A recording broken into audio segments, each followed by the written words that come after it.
This may be hard to believe, but it's the absolute truth. A rapper named Lil Nas X teamed up with Nike to create Satan shoes. This is not a joke.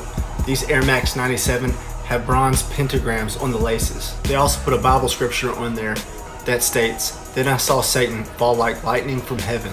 Apparently there's 666 of these made, all with X666 on the shoe. And the creepiest part about it is in the sole of the shoe, there's 66 cc of red ink and 1 drop of real human blood. You guys, look at this rapper's face who's endorsing it. There's evil all over it. Evil isn't hiding anymore. It's in plain sight. It's time for Christians to step up.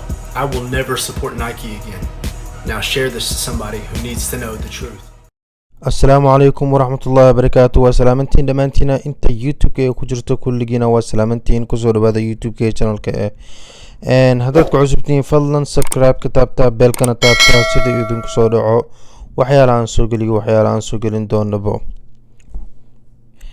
ما انت اخبار وحدين هايا نين كان لغو مقعاو للناس وشيطان اي قوم لوط شيطان قوم لوط ايو يهي نين كان وشيطان مريكان كنول هيساي وعان وحو سو ساري كابو نايكي كابوهاسنا waxaa garab ku siiyay shirkada Nike ayaa garab ku siiyeen kabo ayuu soo saaray kabahaasna qiimihiisu waxay joogaan $800 kabahaneeto waxaa ku jiro dhiig bin aadameed ayaa ku jira calaamada hoos guduudan kabaha waxaa ku jiro dhiig bin aadan ayaa lagu sameeyay ayaa la geliyay marka fadlan kabahan hada meel walba ku aragtid xagadalin saaxiibadaada ka reeb fadlan videogan sheegaray walaalaha u sheegaray sida u gadanay kabahan fadlan waxa iska ilaalisiin kabayaal badan diinteen dhibays ayaa jiraan marka kaba walba soo gadanaysid iska fiir iska hubi waxa laga sameeyay wax ku qoran marka waa maasantiin fadlan subscribe taabta beelka taabta